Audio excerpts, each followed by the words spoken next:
var function name equals function versus function name.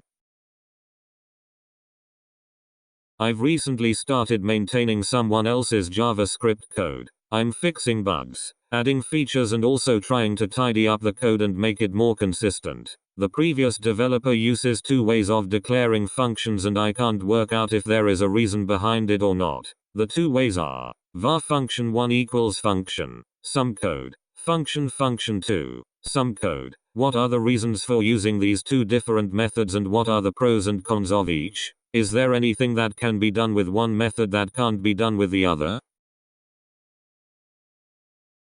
The difference is that function1 is a function expression and so only defined when that line is reached, whereas function2 is a function declaration and is defined as soon as its surrounding function or script is executed, due to hoisting. For example, a function expression